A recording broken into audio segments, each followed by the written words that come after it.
The key would not turn. Naomi Carter stood on her own front porch with a grocery bag cutting into the crook of her elbow, and her suitcase tilted like a stubborn mule against the step. She tried again, palms slick with sweat, wrist twisting harder, a small click teasing at the edge of hope before the deadbolt stayed stubborn and still. 2 weeks away, caring for her mother after a hip surgery in another state, and now the house she had painted corner to corner was refusing her like a bouncer at a club she had built. "Hello?" Naomi called, knuckles rapping the door she had stained by hand one spring, the same spring she planted lemon balm along the walkway. "Ethan, I'm home." The latch threw. The door opened. Her husband of 12 years blinked at the daylight, one hand braced on the jamb like the doorway belonged to him by birthright. He wore the navy Henley Naomi had bought last Christmas. He did not look surprised. Behind him, a woman Naomi had never met lounged in Naomi's cream silk robe, belt tied in a coy bow, long blonde hair spilling in practiced curls. The stranger's smirk was a blade dressed as a smile. Naomi did not stumble. She felt the stumble inside her, a tilt of gravity. "Ethan, what is this? Who is she?" "This is Lana," Ethan said, as if introducing a colleague at one of his networking mixers. "And this is her home now." The words hit Naomi in the chest. Air thinned. She took a step back. The suitcase wheel dropped into a porch groove, and the grocery bag slid from her elbow, oranges tumbling like small suns across the wooden planks. "Say that again," she managed. "You heard me." Ethan folded his arms. "I changed the locks. You don't live here anymore." He said it the way he always said impossible things, with a shrug that dared her to argue, and a confidence he had not earned. He leaned into the frame like a man who had paid every bill, like a man whose name sat on the deed. Naomi's gaze slipped past his shoulder. The blue accent wall in the living room looked darker from here. The thrifted oak shelf she had refinished held none of her pottery bowls. The lilac candle that always waited on the entry table was gone. "You can't be serious," Naomi whispered, throat tight. "I bought this house. I put the down payment. I have made every payment." "Prove it," Ethan said. He bent, snagged the handle of her suitcase, and slid it toward the edge of the porch like trash after a party. The zipper snagged on the threshold and split. A cascade of folded blouses, rolled socks, and her mother's knitted cardigan spilled onto the porch. Lana laughed, a high, sugary sound that made Naomi's fingers go cold. "Sorry, we need our space," Lana said, and trailed manicured fingertips down Ethan's sleeve as if drawing a boundary line. Naomi's vision narrowed to the bright frame of the doorway. "You do not have the right," she said. "You do not get to throw me out of my own home." Ethan's mouth twisted into a grin she had come to recognize in the last few months, the one that said he had already decided who would be the villain. "Get off my property before I call the police." The door shut. The soft thud traveled through Naomi's palms where they touched the wood. She stood there and counted silence. Somewhere along the street, a child called for a dog.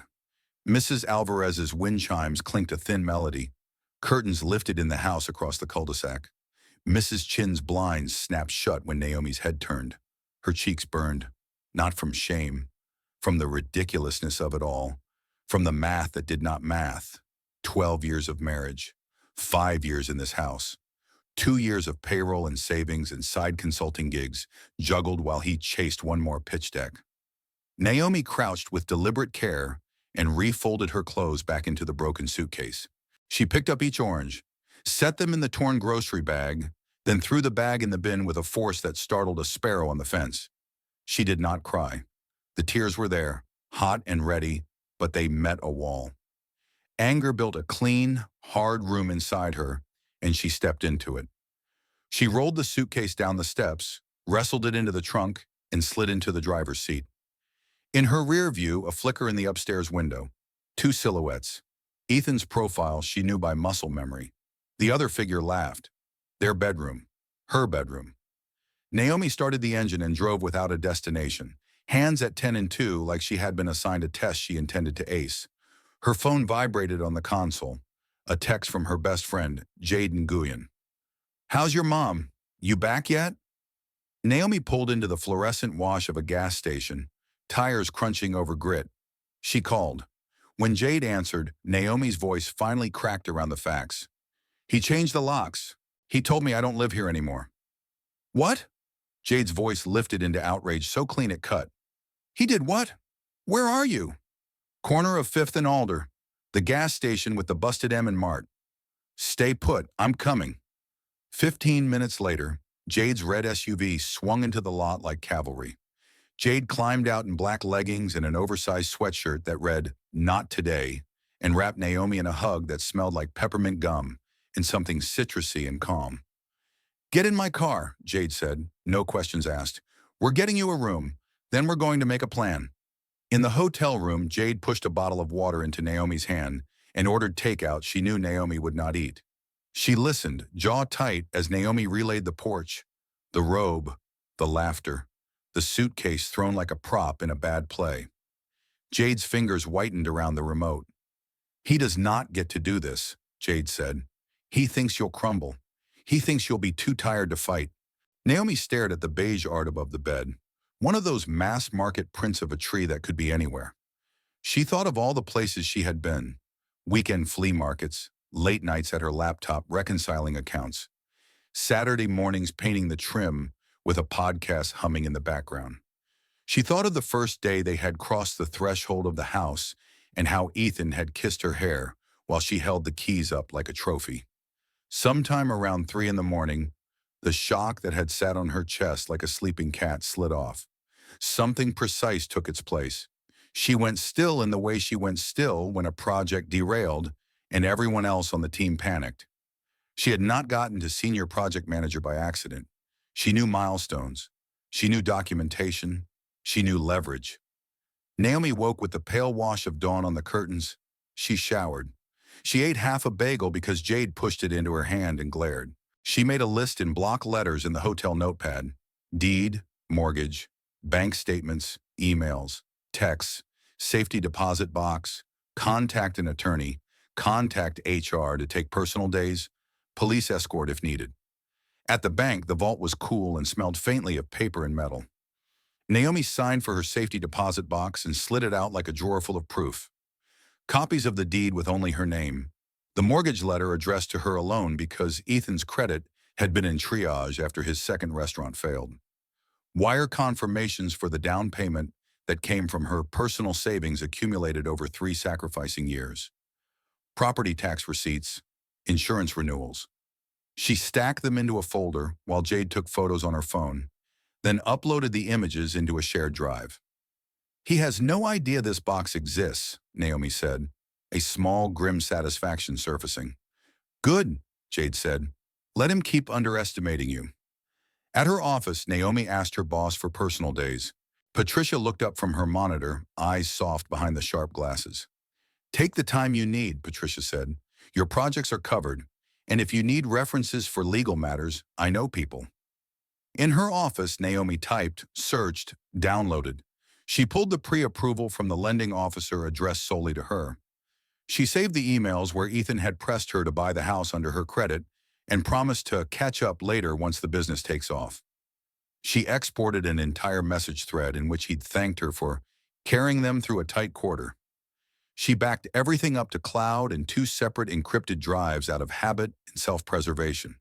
By noon, Jade had a name. Avery Cole, Jade said over the speaker, reading from her notes. Property litigation in the city for 20 years. Unflappable, kind, expensive. Worth it. Naomi did not flinch at the last detail. Expensive sounded cheaper than allowing Ethan to write her out of her own life. She called. The receptionist put her on a brief hold. Then a calm, precise voice slid into her ear. Ms. Carter, I am sorry you are dealing with this. Bring everything you have. I'll clear 4 o'clock. Naomi looked at the list on the notepad. She added a box around the last line. Fight smart. An hour before the meeting, a text came from an unknown number. Move on. You're making this harder than it needs to be. Naomi read it twice. The cadence was Ethan's, even without a signature. She deleted it.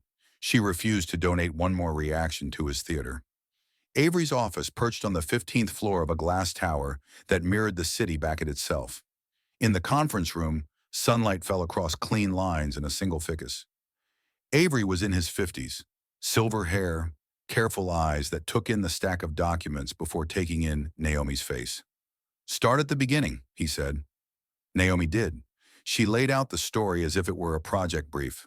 Purchase timeline, credit realities, payment history, the lockout, the mistress in Naomi's robe, the suitcase on the porch, the neighbors pretending not to see. As she spoke, she watched her anger condense into facts that had weight. When she finished, Avery steepled his fingers and nodded once. "This is very straightforward," he said. "The deed is solely yours. The mortgage is solely yours. The payments are yours. He has no legal right to exclude you from property you solely own. We will file for emergency relief for immediate possession. We will ask the court to instruct law enforcement to assist if necessary. We will freeze joint accounts to prevent further mischief. Then we will address any misuse of funds as a separate claim." "Can this be fast?" Naomi asked. "I am not asking for a miracle. I am asking for the law to do what it says." "The emergency motion can be heard within days," Avery said. "Bring a police escort if you need to retrieve personal items before that. Keep your communication with him to a minimum. Do not engage. Document everything." Jade squeezed Naomi's hand under the table. Naomi felt the smallest loosening in her chest, like a door opening somewhere with fresh air behind it. When they left the office, afternoon heat shimmered on the sidewalk. Car horns layered with the city's usual noise. Naomi and Jade ducked into a corner cafe. For the first time since she had landed on the porch, Naomi finished a meal. Jade raised a glass of iced tea. "To underestimation," Jade said, "his favorite weapon, your greatest gift, because it makes him clumsy." Naomi clinked her glass. "To precision," she said, "to paper trails." Her phone vibrated again. A call from Avery. "We filed," he said. "The judge set a hearing for 3 days from now. Also, I notified the precinct. If you want to retrieve essentials tomorrow morning, an officer will meet you to ensure it stays civil." "Thank you," Naomi said. She closed her eyes for a beat after the call. Her pulse steadied. Breath moved differently through her. She looked at Jade. "Tomorrow we walk into my house with a badge at my back." Jade's grin was fierce. "And we walk out with your head high." That night, sleep came in pieces. Naomi lay in the hotel dark and scrolled through old photos she knew she should archive. There were the out-of-focus happy accidents, pans of rooms mid-renovation, hands splattered with paint, Ethan's grin at a food truck opening years ago when he believed the next concept would be the one. She stopped at a photo of herself 5 years earlier, standing in front of a sold sign in a front yard full of dandelions, holding keys like a bell. She studied her smile. She was not naive in that picture. She was brave. She was choosing a life. She was betting on herself. She put the phone face down. She stared at the ceiling until its texture turned into an ocean of small shadows. Around 2, a thought settled that was not a thought so much as a promise. She would not fight wild. She would not fight loud. She would fight real. She would do it in daylight, with documents and officers and signatures. She would do it once and clean. At 8 the next morning, Naomi parked at the curb around the corner from the house she owned. A cruiser rolled up behind her.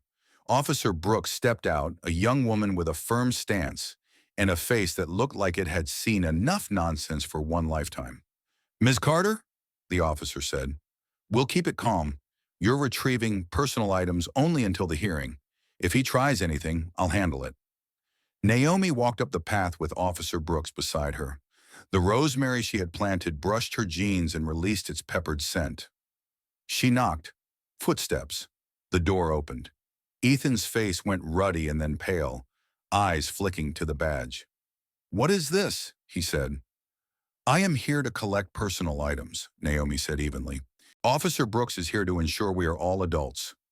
"You can't just bring cops to my house," he said. "Actually," Officer Brooks said, very calm, "she can. And you will step aside, or we will discuss your unlawful lockout." Ethan moved. Naomi stepped inside. The air smelled like cold pizza and a cologne she did not buy. In the bedroom, she moved like a checklist, opening drawers, choosing only what she needed. She left the bedspread Lana had chosen, left the cheap frames, left the perfume on the dresser. She took her grandmother's painting, the box of photo albums, her good jewelry from the safe Ethan had never learned to love because it held nothing flashy. Ethan watched from the doorway, hands fisted. "You think this will go your way?" No judge is going to give you everything? Naomi zipped her suitcase. The sound was tidy and final. You contribute 10% to a life you bragged about as 100, she said, and met his eyes. We will let the record speak. She carried her things out. The officer shadowed her to the car. When Naomi closed the trunk, she looked up at the windows of the house and felt something like homesickness and something like relief pass through her at once. See you in court, she said, quietly enough that only she and the Rosemary could hear. She slid into the driver's seat, heart tapping quick but not frantic. Jade texted the only words Naomi needed in that moment. You've already begun. Naomi drove away, not looking in the mirror this time. There would be time to look back when the law drew a line around what was hers. For now, there were 3 days to prepare and a future shifting on its hinges, ready to swing open. By noon on day one, Naomi's dining table at Jade's condo looked like a quiet war room. Labeled manila folders fanned across the wood. Deed, mortgage, tax, insurance, emails, texts, bank, joint, bank, personal. Jade, who could turn chaos into choreography, had set out highlighters like ammunition and clipped each stack with bulldog clips in Naomi's favorite muted colors, sage, slate, umber, as if gentleness could sit beside resolve. 2 piles, Jade said, tapping the table. What proves you own it and what proves he knew it? Judges love when the narrative and the receipts rhyme. Naomi almost smiled. Receipts that rhyme, she echoed, sliding the pre-approval letter beneath the deed copy, an email from the lender under both. Given Mr. Hale's low FICO, this loan must be in Ms. Carter's name only. Ethan's reply to Naomi just days later slid in on top. Babe, this is just for now. I'll catch up. You're the star. Let me draft off you until the restaurants take off. Draft off you? The phrase clanged now like a loose sign in wind. Avery checked in by phone every few hours, his questions brisk and oddly centering. Did you export the full message threads with timestamps? Good. Do you have proof of source of down payment? Excellent. Any large withdrawals from joint accounts in the past 18 months? That last question hung in the air. Plenty, Naomi said, but I didn't pay attention then. I believed him when he wrote equipment and vendor deposits. The admission tasted metallic. Forward statements, or Avery said. I'll subpoena detail if we need it. For the emergency motion, ownership is the sun. Everything else orbits it. That night, Jade insisted on sleep. Naomi tried. The ceiling became a map. Arteries of hairline cracks, continents of paint. She kept returning to the same moment at the door, to Lana's hands on her robe, as if silk could confer rights, as if costumes made queens. At 7:15 a.m., Naomi brewed coffee like she was building a ritual. She buttered toast she did not eat. She pressed her blouse and chose small, steady earrings. She packed the ownership folder into a slim brief and slid the knowledge folder in behind it for gravity. She took a breath at the threshold of Jade's condo, then another. The day felt thin and bright, like first snow. Outside Department 5, the hallway smelled like paper and floor polish and nerves. A row of benches held stories and suits. Landlords with scuffed briefcases, tenants with zipped hoodies, 2 middle-aged sisters speaking to each other in a whisper fight about a will. Jade squeezed Naomi's hand once and then let go. She was the kind of friend who understood when touch steadied and when it pinned. Avery arrived tie neat, a leather folio under one arm. Judge Keating is efficient, he said. She'll ask 5 questions that matter and none that don't. Keep answers factual, short. Let the documents walk. Ethan appeared 12 minutes late, wearing bravado like an unironed shirt. A younger lawyer trailed him, fresh haircut, nervous jaw. Lana was not with him. Naomi wondered whether the story she'd been told at the door sounded as convincing when it had to pass through a clerk's window and under oath. Ms. Carter versus Mr. Hale for emergency possession, the clerk called. They rose, they walked. The courtroom was cooler than the hall, light pouring through tall panes like a scrim. Judge Keating looked up over reading glasses, gray hair in a twist, hands folded on the bench like a chapel steeple. Counsel, she said. Avery rose. Your Honor, Ms. Carter returned from out-of-state caregiving to find the locks changed on a residence deeded solely in her name. She has paid all mortgage, taxes, insurance, and maintenance. She was denied access. We seek immediate possession and an order instructing law enforcement to assist. Ethan's attorney stood. He cleared his throat. Your Honor, while the decree of title may be in Ms. Carter's name, the home has functioned as a marital residence. My client has resided there 5 years, has contributed to household expenses, and intends to pursue equitable claims in divorce. Judge Keating glanced down. Is your client on the deed? No, Your Honor. On the mortgage? No, Your Honor. Has he made payments toward the mortgage or property tax? Not groceries, not streaming subscriptions, mortgage or tax. A thin pause. Not directly, Your Honor. Then equitable distribution is a matter for family court at a later time, not a license for self-help lockouts. She turned to Avery. Show me the paper. The choreography was crisp. Deed first slid onto the ledge beneath the bench. Mortgage statement history, automatic payments from Naomi's personal account, 5 years of tidy lines, tax receipts, homeowner's insurance, the lender's email. Ethan's, you carry it until I can. The court copy machine hummed as the clerk fed pages. Judge Keating read with that still, predatory attention judges have when their job is truth rather than story. Naomi felt her lungs remember how to work. When the judge looked up, her voice was light but firm, like a wire you could walk on. Mr. Hale, do you dispute that you changed the locks? Ethan huffed. We needed boundaries. Do you dispute that Ms. Carter's name is the only one on title and mortgage? He hesitated. No. Then here is your boundary. The judge signed her name with a sharp flick. Order granting immediate possession to Ms. Carter. Mr. Hale, you have 48 hours to vacate. The sheriff may assist. You will deliver any keys in your possession, and you will not impede locksmith or king. If you fail to comply, I will entertain sanctions. She slid the signed order to the clerk. We are not today adjudicating who paid for Netflix. We are addressing unlawful exclusion from titled property. Next case. It took Naomi a heartbeat to realize the sound she heard was the gavel, not her heart. Then Jade's hand was on her shoulder, steady and joyous. Avery murmured, cleanest path I've seen this month, as if complimenting a well-poured foundation. In the hall, Ethan caught Naomi's eye. So many of his looks over the years had been polished for crowds, charming, wry, the one that got him comped drinks and second chances. This one was ugly. You'll regret this, he said under his breath, venom and fear braided. Naomi didn't give him her anger. She gave him nothing at all. She turned to Avery. What next? We file the order with the sheriff. Tomorrow you take possession. Bring a locksmith. Bring Jade. Bring trash bags. Avery's mouth softened. Bring music if you can stand it. They did bring music. Jade brought a battery speaker and a playlist titled Scrub Him Out. When the locksmith finished changing the cylinders and handed Naomi a small silver ring with 3 new keys like a benediction, Jade pressed play. Lizzo poured into the air, then Aretha, then a playlist pivot into late 2000s pop that made both women laugh in the doorway of a bedroom that smelled like someone else's perfume. 2 officers waited in the living room, while Ethan and a pale, tight-lipped Lana dragged out duffel bags and a plastic tote full of shoes Naomi had never wear. He carried a blender under one arm like a trophy salvaged from a shipwreck. Please, Lana said once, stopping in the hall with mascara pooled under her eyes. We didn't, he said, this was, she floundered, young enough that the mirror had not yet taught her how easily a smirk can curdle into a plea.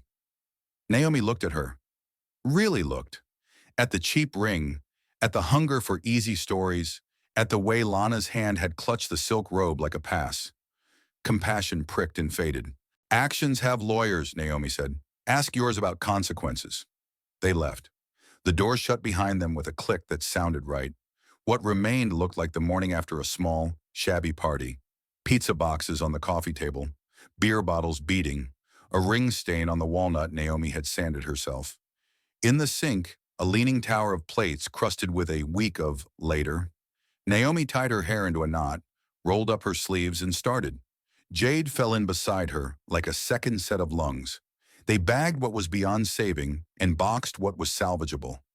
They aired out rooms that had been shut too long. They opened every window until the rosemary and jasmine shouldered their way back into the air. The song changed. Sun slid across the floor like a slow blessing. In the bedroom, Naomi stood very still. It took exactly 6 seconds for shame to try to crawl up her spine, to whisper, "This is the room and for anger to try to answer, "Burn it all." She did neither. She moved to the closet, lifted a navy suit jacket Ethan had never gotten tailored, and dropped it into a black contractor bag. When she found an earring under the dresser, not hers, dramatic, rhinestoned, she didn't flinch. She flipped it into the bag with a sound like punctuation. By 3, the house had edges again. The couch cushions were sunning on the deck. The rug had surrendered its stains to a rented steam cleaner. Jade taped a handwritten list to the fridge. Painters, on 9 a.m. Locksmith, paid. Deep clean, wed. Haul away, fry. Naomi sank into a dining chair that no longer smelled like someone else's takeout and drank water like she'd been to the desert and back. Avery called. "Good timing." The bank responded, he said. "We have detailed line items for the joint account. A pattern emerges, withdrawals tagged equipment and travel that correspond with resorts, and a Lexus down payment 2 counties over." Naomi stared at the sunlight webbing across the hardwood she had chosen. "How much?" "North of 50,000 over 18 months, Avery said. "We'll incorporate a misappropriation claim into the broader action. Today is about possession. But know this, courts like patterns more than anecdotes. His pattern is loud." "Do we go criminal?" Naomi asked. She surprised herself with the coolness of the question. "That's a choice," Avery said softly. "Civil gets you made whole. Criminal gets you vindication. Sometimes it gets you a defendant who's newly very cooperative in civil. We can talk strategy once paint is dry." Naomi looked toward the hallway where the bedroom door stood open, bare walls waiting. "Let's start with whole," she said. "I have no appetite left for his drama." That evening, Naomi made tea in her own kitchen for the first time in weeks. She stood at the sink while the kettle sang and watched 2 neighborhood kids, helmets askew, wobble by on bikes. Mrs. Chin, caught on the sidewalk with a bag of lemons, lifted a hand. "I saw the cruiser," she said when Naomi stepped onto the porch. "I minded my business the first day. I shouldn't have. I'm sorry." Naomi surprised them both. She laughed. It came out like a cough at first, then like relief. "You owe me exactly nothing," she said, "but I'll trade one apology for one recipe. What do you do with those lemons besides put them in tea?" Mrs. Chin's smile creased the day. "Oh, I'll show you," she said, and launched into a description of a bright, salty, miraculous chicken Naomi would cook the next week for the first dinner she'd host in a reclaimed room. Connection re-stitched itself to the block in small, kind knots. That night, Naomi slept at Jade's again because the house needed fresh paint and a lock's memory can cling. She slept long and under, dreams empty as new snow. In the morning, she woke to an email from Avery titled simply, "Hearing to Set." Beneath it, dates for the financial misappropriation motion and an attached PDF of the order, granting her possession, stamped, sealed, ordinary, and sacred. Jade padded out of the kitchen with 2 mugs. "You look like someone who won a staring contest with a judge," she said, setting one mug down. "I look like someone who locked her own door with her own key," Naomi said. "Even better." Jade sank onto the couch. "What's the plan for today? Paint swatches? Trash him in small specific ways?" "Plan," Naomi said, holding her mug with both hands. "I call a deep clean service and an interior designer, someone who knows how to turn a room into a retreat. I talk to HR about my project load so I can attend the next hearing without letting anything slip. I set up auto pay into a new account he can't see, and I let Avery do what lawyers do best, letters with sharp edges." Jade bumped her shoulder. "And tonight?" "Lemons," Naomi said. "I promised Mrs. Chin I'd honor her chicken. You're invited. Bring the speaker." They moved through the day like women who had made a map and decided to follow it. Naomi stood with a painter named Cal in the master bedroom and chose a color that looked like breath. In the kitchen, she measured for new hardware with a contractor who told quiet jokes. In the living room, she drew a furniture plan with blue tape on the floor until the arrangement felt like flow, not defense. In the afternoon, the process server's affidavit arrived, a formal little poem about handing a man an envelope and the man going very still. Ethan had been served with the financial motion. Within an hour, Naomi's phone buzzed with a new unsaved number. She let it go to voicemail. The transcript arrived anyway, courtesy of her carrier. "You don't have to take it this far. We can be adults." She forwarded the message to Avery. Then she texted Jade a lemon emoji and a frying pan.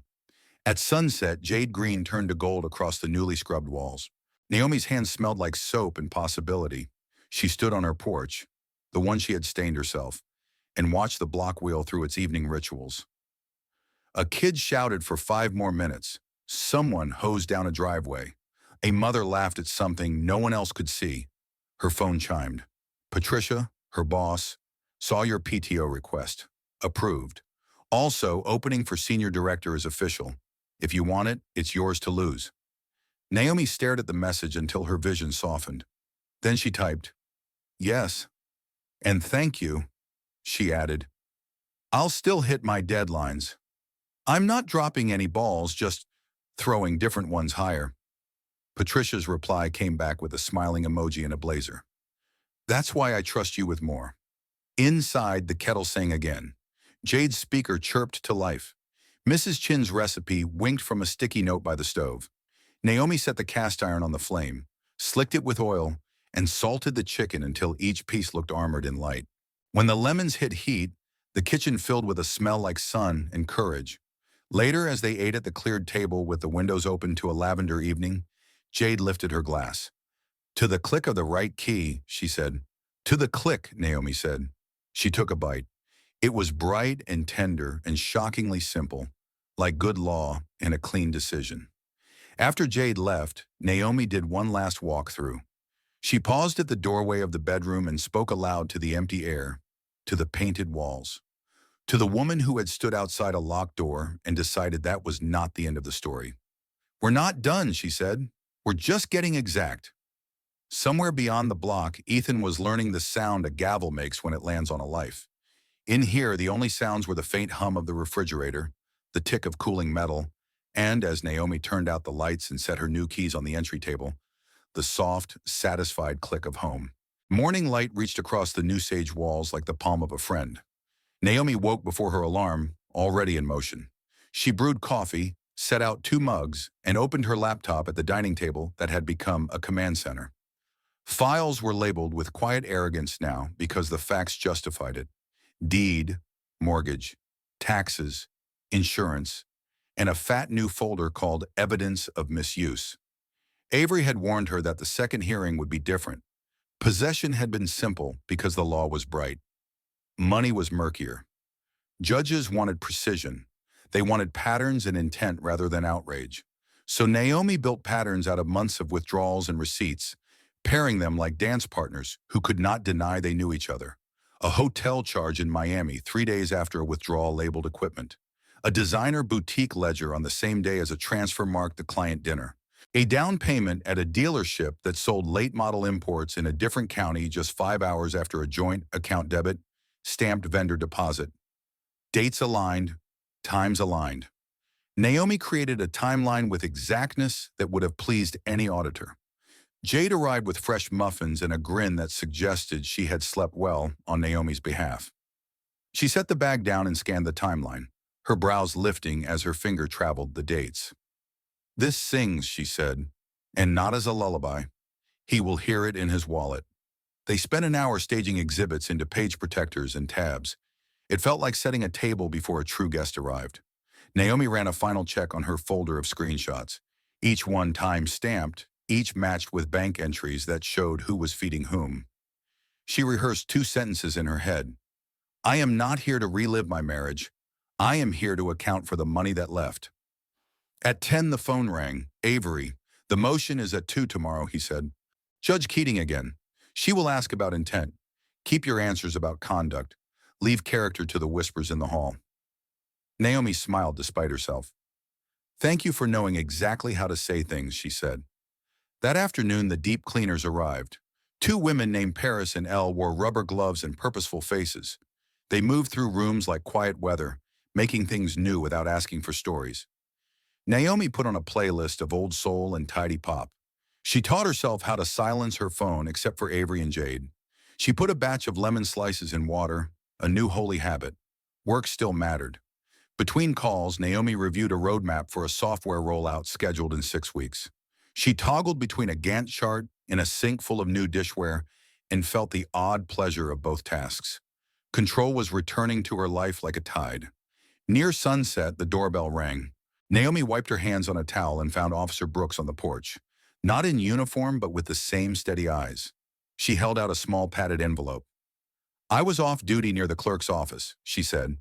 "Your attorney's office asked if I could drop this since it was on my way." She hesitated at the threshold. "How are you sleeping?" "Better," Naomi said. "I do not startle at small sounds anymore." "That is a victory," the officer said. She nodded toward the entry table where the new keys waited. "That is a bigger one." After Brooks left, Naomi opened the envelope. Inside, Avery's cover letter and a bound packet with the bank's subpoenaed details. The totals glared. The pattern glowed. It was as if someone had kept an honest diary for a liar. She paced once through the house like a captain checking a ship. The hardware was new. The paint was dry. The air held lemon and paper.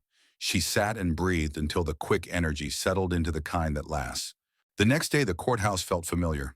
The hallway felt less like a gauntlet and more like a waiting room for people who had decided that clarity mattered.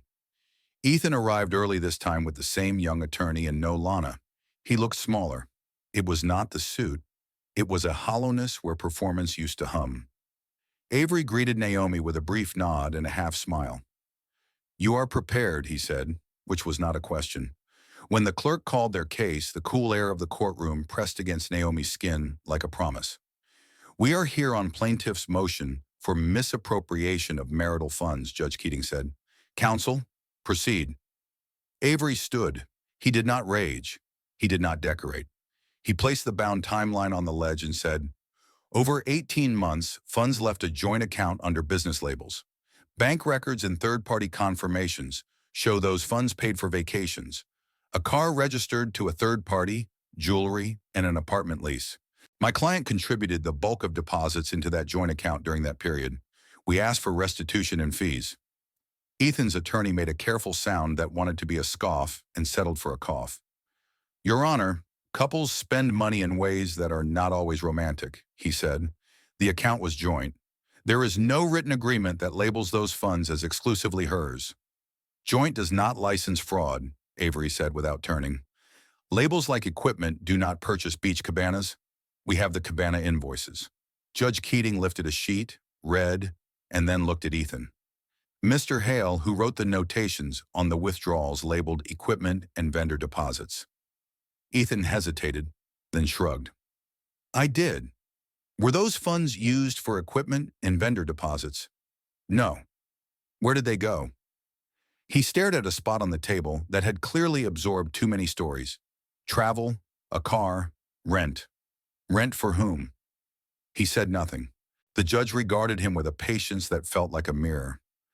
"The answer is in the exhibits," she said. "If you do not say it, the paper will." "The paper has no mercy."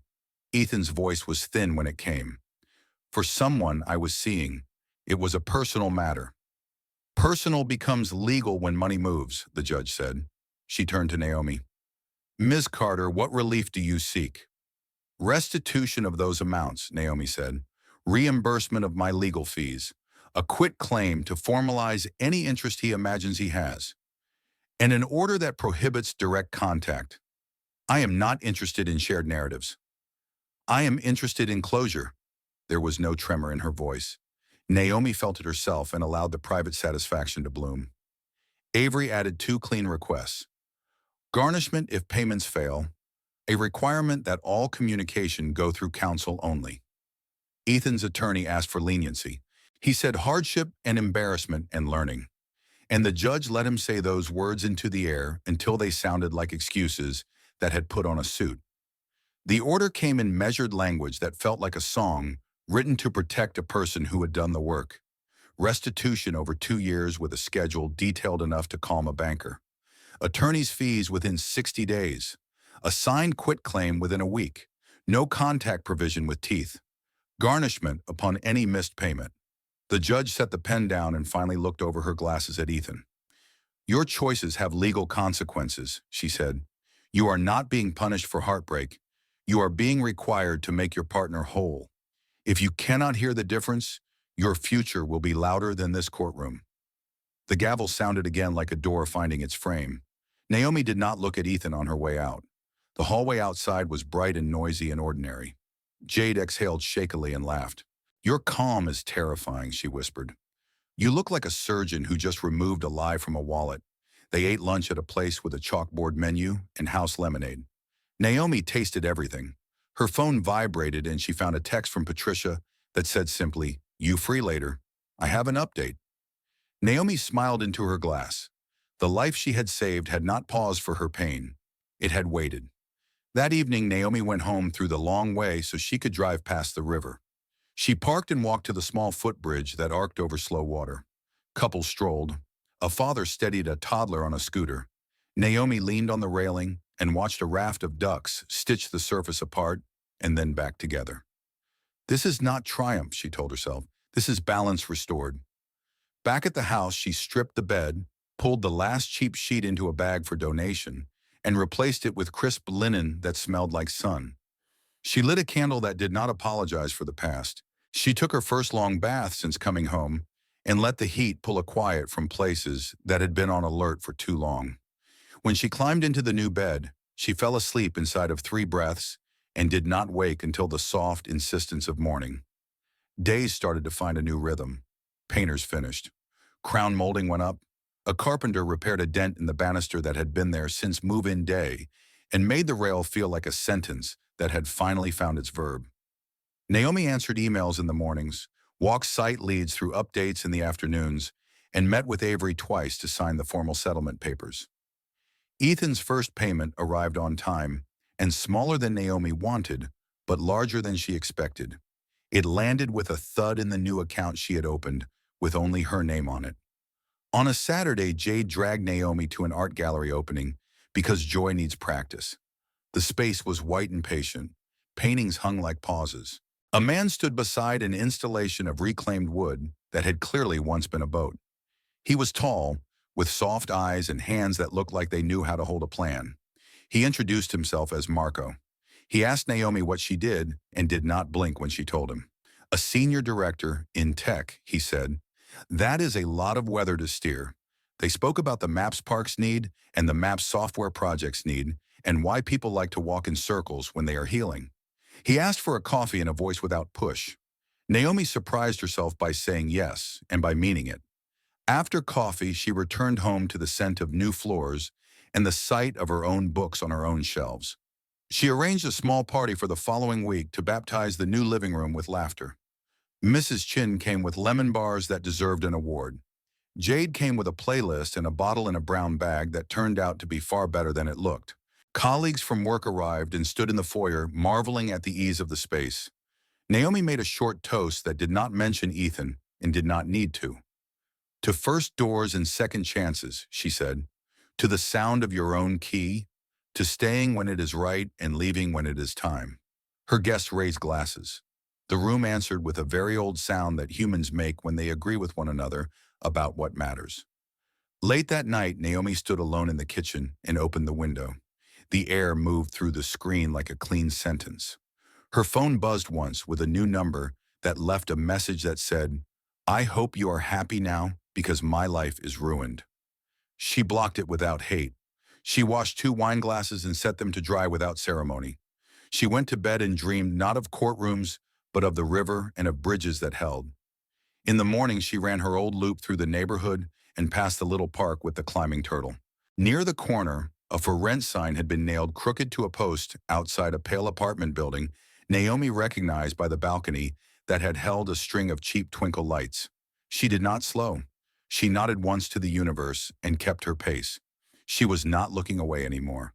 She was simply choosing her horizon. Summer softened the city's edges. Workdays filled with larger meetings and longer tables as Naomi stepped into the senior director role officially. Patricia called her into the glass conference room and slid a small envelope across the table.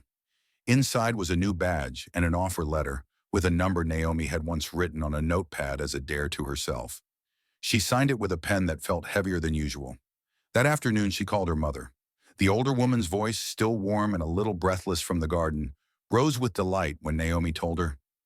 "Look at you," she said. "I knew they would see it if they looked. I am buying you a proper coat for that office air conditioning."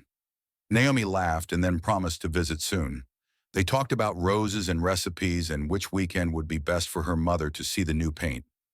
At home, an email from Avery waited. The quitclaim deed had been recorded. A scanned copy showed the county stamp like a small crown on Naomi's name alone. Another attachment confirmed the no-contact order had been logged with the clerk. A third outlined the payment schedule in tidy columns with dates and amounts. Naomi saved them to a folder called Closure and then printed the deed and slid it into the top drawer of the entry table because some papers want to live near doors. The interior designer Rachel arrived for the final reveal and walked Naomi through each room as if the house had learned a new language. The living room wore warm ivory and light like a good sweater. The dining room held a new table large enough to gather a small crowd without forcing elbows into friendship. The kitchen had a soft green tile backsplash that caught morning and turned it into little squares of hope. And the master bedroom had become a sanctuary in sage and walnut with a chair by the window that whispered of rainy afternoons and books. Rachel stood back and studied Naomi's face. "Do you feel like it belongs to you?" she asked. "It feels like it belongs to the person I am now," Naomi said, "which is more than I asked for." After Rachel left, Naomi set about refilling shelves with intention. She placed her grandmother's painting in the hallway, where it would greet her every night. She arranged cookbooks by the stove in a line that promised competence and curiosity. On a whim, she bought 3 houseplants and texted Jade a picture with the caption, "Tell me their names and personalities so I can keep them alive." Jade replied within minutes. "The tall one is Carmen, unstoppable and dramatic and slightly forgiving. The small trailing one is Theo, who survives on compliments and mild light. The sturdy one is Max, who will forgive you 3 errors and then at last resent you privately." Naomi watered them in laughter and realized this was what it meant to live without crisis as default. Marco texted a photo of a new park design. She recognized the curve of a path that invited walkers to slow without telling them to. Coffee turned into dinner. Dinner turned into a museum afternoon. There was no rush and no dread, which felt like a kind of grace. One evening on her patio, he told her he admired the way she built systems that held people up instead of showing off. She told him she admired the way he noticed light in places other people missed. When he left, she did not feel empty. She felt accompanied in a life that was already full. Payments arrived on their dates. Some were exact. Some were a little short and then topped up the following week. Naomi let Avery handle the few late reminders and did not let Ethan live rent-free in her attention. Once a certified letter arrived from his attorney asking for a modified schedule due to hardship. Naomi agreed on the condition that any slip would trigger garnishment. She chose peace without surrender. She felt the difference in her bones. On a bright Saturday, she hosted a housewarming that she called a homecoming. Mrs. Chin brought the lemon chicken that had started everything.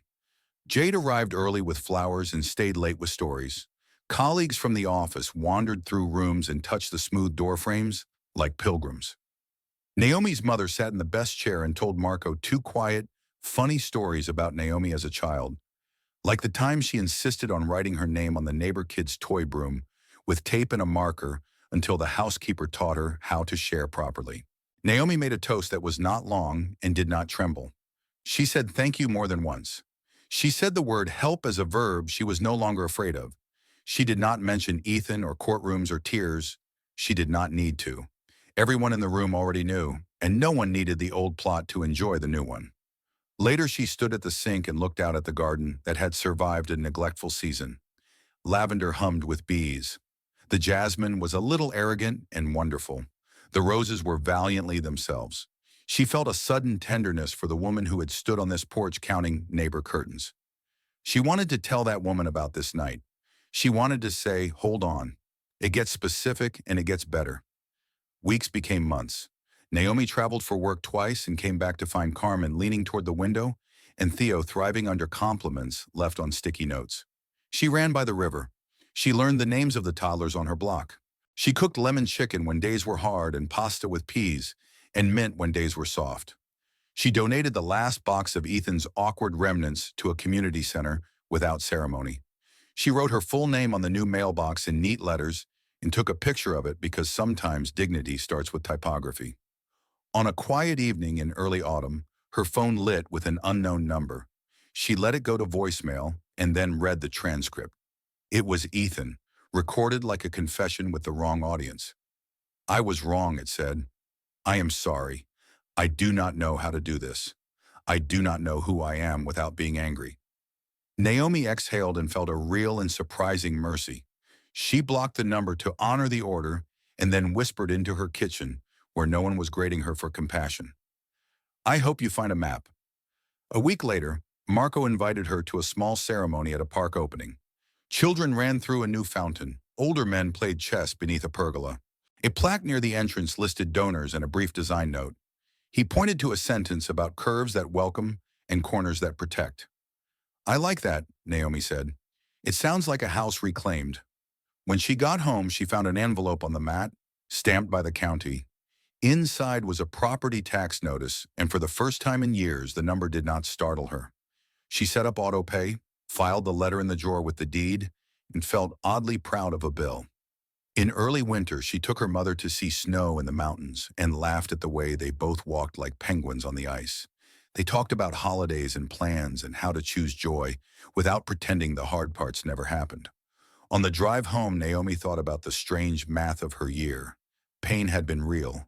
Anger had been useful. But neither had been permanent. What lasted were the things she built on purpose. One night she woke to gentle rain and listened to it stitch the roof back to the sky. She realized with a start that she could not remember the last time she had checked a lock twice out of fear. She padded to the entry table and touched her keys like a talisman. She whispered thank you to no one and everyone, then went back to bed and slept until morning without dreams demanding interpretations. The final reimbursement arrived exactly 1 year after the first emergency hearing. Avery sent a short email that simply said, "Paid in full." He added a line that made Naomi smile. "I do not often get to write this sentence to clients. You have the house, your costs, your peace, and a kitchen recipe. Keep all four with good boundaries." Naomi replied with a photo of lemon bars cooling on the counter and a note that read, "Boundaries seasoned with citrus." She sent a second image to Jade, who wrote back with a string of celebratory emojis and the words, "You did not just survive. You designed the exit and then you designed the entrance." That weekend, Naomi hosted one more party. Smaller this time. Her mother, Jade, Mrs. Chin, two colleagues who had become friends. Marco sat on the floor and taught a toddler how to stack blocks that made a doorway. Naomi watched them and felt something inside her lock into place with a soft click that was not about possession or paperwork. It was about belonging. After everyone left and the house had the hush that follows good noise, Naomi stepped onto the porch with a blanket around her shoulders. The air smelled like wet concrete and rosemary. She looked down the street at the pinpricks of other lives. She thought about the first night on this porch when the lock had not turned. She thought about the courtroom light and the way a judge's voice can hold the shape of a life for a moment. She thought about the river, the gallery, the park, the kitchen, the sage walls, the mailbox, the drawer, the lemon. She spoke aloud into the night, not to Ethan and not to the past, but to the woman who would read this in another year. "You did not lose your home," she said. "You found out what home is. It is your name on a deed, and also your name spoken kindly at your own table. It is a door you can open and a boundary you can hold. It is a recipe you learned because someone on your block wanted you to taste hope." Inside, the dishwasher sighed. The fridge hummed. Carmen leaned toward the window. Theo trailed green laughter down a shelf, and Max waited solid and patient. Naomi turned off the porch light and locked the door once with a key that fit. She set the keys on the entry table, picked up the deed to look at it one more time, and then slid it back where it belonged. She walked to the bedroom that smelled like sage and a clean future, lay down, and slept the sleep of a person whose house and life were legally and truly her own. In the morning, she woke early and wrote her name on a small envelope she addressed to herself. Inside, she placed a copy of the court order, a photo of the mailbox, and a recipe card for lemon chicken in her mother's handwriting. She sealed it and tucked it onto the highest shelf in the closet where she kept the good sweaters. "Insurance," she told herself with a tilt of humor, "against forgetting who I am. When she left for work, she paused at the threshold and pressed her palm to the door just above the new hardware. "Thank you," she said to wood and paint and the long labor of learning. Then she stepped into a day that would include a meeting, a lunch, a walk, and a call to her mother about the rosemary. The house held behind her not as a secret, but as an anchor. On the drive to the office, the river ran alongside for a mile and then slipped away behind warehouses. Naomi resisted the urge to check the news and instead rolled the window down. The air felt honest. She pulled into the garage, took the elevator to 12, and stepped into a life she had built the way she rebuilt her rooms. With patience, with friends, with documents and music, and the courage to say enough and then yes. By the time the sun slid down that evening, Naomi had signed 2 vendor approvals, solved a small crisis about a permissions bug, and laughed twice hard enough to have to wipe her eyes. She drove home on streets she knew and unlocked a door that had learned her shape again. The house breathed when she entered. She breathed back. This was not a fairy tale. It was better. It was a woman learning that she was the one who decided what the next chapter would hold.